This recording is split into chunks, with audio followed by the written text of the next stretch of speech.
Assalamualaikum warahmatullahi wabarakatuh. Sobat-sobat subscriber yang berbahagia dimanapun berada, semoga selalu dalam kondisi sehat walafiat, tak kurang suatu apapun. Nah, kali ini admin akan membawakan cerita baru karya Nawang Wulan dengan sebuah judul Sebuah Rahasia, dimana untuk kisah novel ini menceritakan kisah tentang seorang suami yang bosan melihat penampilan istrinya yang tak lagi menarik pasca melahirkan anak ketiga. Banyak rahasia yang dia sembunyikan hingga akhirnya terbongkar. Sang istri memilih pergi, tapi dia berjanji akan membuat suaminya menyesal di kemudian hari. Seperti apa kisah novel ini? Langsung saja, kali ini admin akan membacakan episode pertama. Namun sebelumnya, untuk yang belum subscribe, silakan dibantu klik tombol subscribe, kemudian dinyalakan loncengnya agar tidak ketinggalan apabila ada update episode terbaru. Untuk episode pertama ini dengan judul Gara-gara Berat Badan. Seperti apa kisah lengkapnya? Silakan disimak. Mas, hanya karena berat badanku naik pasca melahirkan dan wajahku mulai jerawatan karena tak fokus perawatan, kamu tega mencari wanita lain sebagai pelampiasan. Pekiku saat kulihat dia berpelukan dengan seorang perempuan di sebuah kontrakan. Mas Nano menyeretku keluar. Perempuan itu belum sempat kulihat wajahnya, dia sudah lari ke ruangan lain. Sepertinya tali rambut itu begitu familiar di mataku. Apakah dia Diandra atau Ayu? Jangan buat keributan di sini. Dia bukan sekedar pelampiasan. Karena kami sudah halal, nikah di bawah tangan, ucap Mas Nano tanpa tendeng aling-aling. Seakan mati rasa, tak peka sedikit pun dengan perasaanku dan mata yang mulai berkaca-kaca. Astagfirullah, jadi kamu sudah berkhianat di belakangku, Mas. Mataku membulat, air mataku jatuh bercucuran. Baiklah kalau begitu, ceraikan aku segera, karena aku tak sudi dimadu, apapun alasanmu, ucapku cepat. Mas Nano terlihat kaget mendengar ucapanku. Mungkin dia tak pernah menyangka aku berani mengatakan itu. Secara ketika anak kami masih kecil-kecil, bahkan yang terakhir belum genap 4 bulan.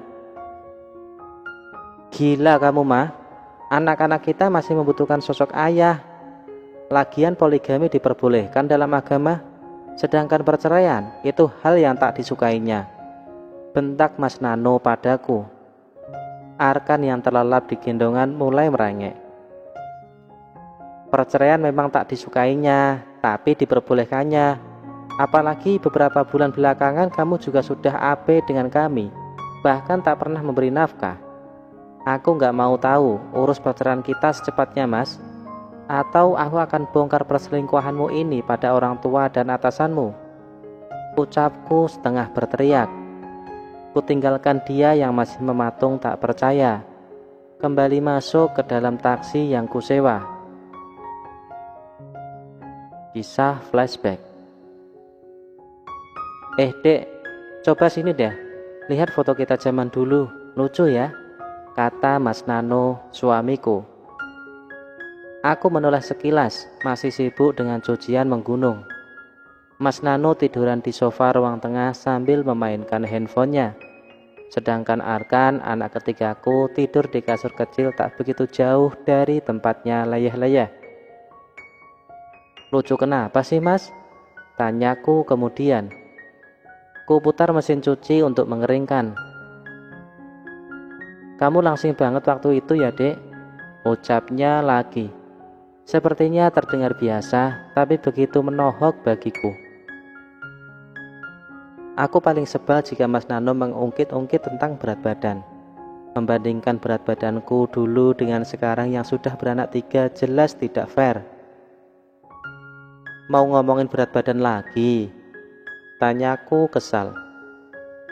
Sengaja ku goyang-goyang mesin cuci biar berisik. Pertanda aku tak suka dia membahas hal itu lagi dan lagi. Mas Nano menoleh dengan kening berkerut. Kenapa tuh mesin? Rusak? Tanyanya penasaran. Enggak, tapi badanku yang rusak. Jawabku sekenanya. Biar dia sadar aku tak suka kalau terus-terusan disindir soal berat badan. Aku tahu dulu memang langsing, tinggi 158 cm dengan berat badan 52 kg.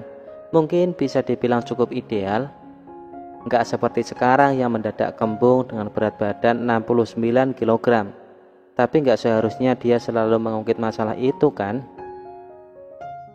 Lagi pula bukan cuma aku yang seperti itu. Ibu-ibu lain juga banyak yang kelebihan berat badan, apalagi pasca melahirkan. Tapi tiap kali ku katakan itu, Mas Nano selalu punya banyak alasan yang membuatku geram. Iya mas, Ima tahu sudah enggak selangsing dulu, tapi wajar kan? Wong Ima sudah beranak 3, jawabku kesal. Mas Nano bukannya berhenti membicarakan itu, malah seolah makin senang melihatku meradang. Alah, alasan saja kamu dek. Banyak ibu-ibu lain yang sudah punya anak, tapi badannya masih tetap langsing, enggak bengkak, katanya lagi. Aku makin manyun, tak ingin menjawab tapi geram juga. Siapa yang mas maksud? Itu sahabatmu si Agnes, dia juga sudah punya anak 2, masih langsing kan? Jawabnya. Dia menoleh, aku pura-pura sibuk membuat telur ceplok untuk kedua anakku Alif dan Diva. Mas bandingin aku sama Agnes? Ya jelas beda lah mas. Agnes emang sudah punya anak 2, tapi udah pada gede. Di rumah dia juga bebas. Mau ke salon kek, mau ke mall kek, mau jogging atau fitness kek. Ada babysitter yang ngurus anaknya, ada ART yang ngurus rumah. Lah aku tunjuk diriku sendiri, biar dia semakin sadar dan gak banyak menuntut. Jadi kamu pengen punya babysitter biar bisa bebas, gak ngurus anak?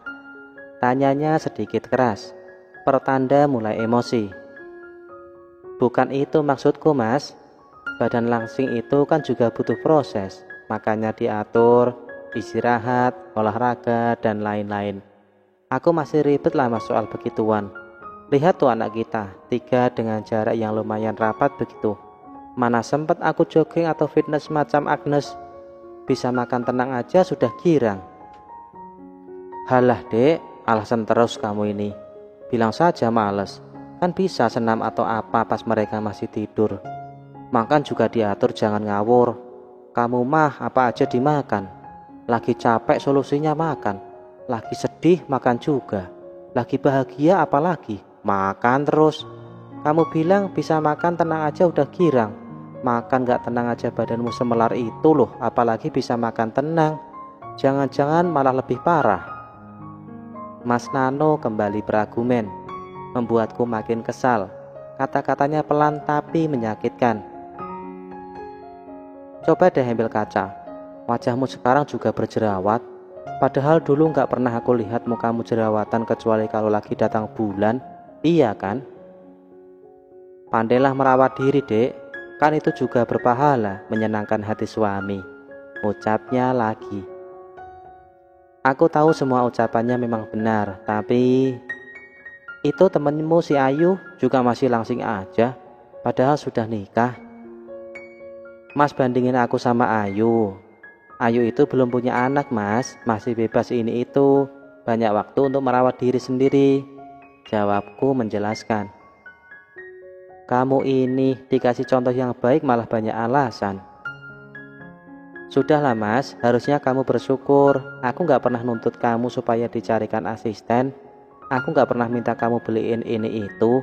Aku selalu terima berapapun gaji yang kamu kasih.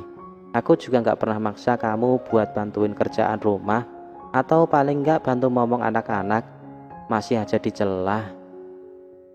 Bukan dicela dek, mas cuma menasihati supaya kamu bisa jaga dan merawat diri sendiri. Iya mas, nanti kalau Arkan agak gedean ya mas, aku belajar diet. Kalau sekarang nggak bisa dong mas, Arkan masih ngasih.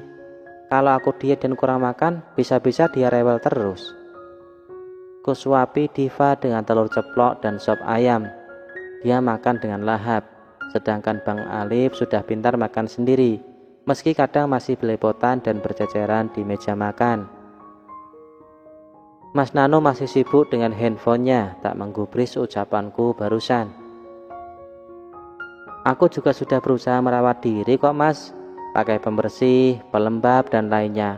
Tapi emang gak bisa rutin, seringkali lupa, apalagi kalau malam. Tiap bobokin anak-anak pasti ikut ketiduran. Mungkin karena itu aku kecapean mas, ucapku lagi.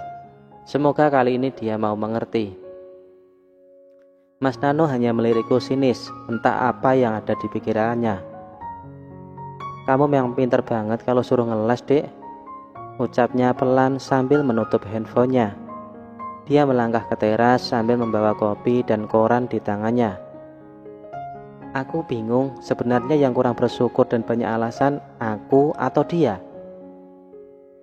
Nah, itulah tadi episode pertama novel dengan judul Sebuah Rahasia. Nantikan lanjutan kisahnya di episode kedua. Jangan lupa komen, like, dan subscribe. Terima kasih telah menyaksikan. Wassalamualaikum warahmatullahi wabarakatuh.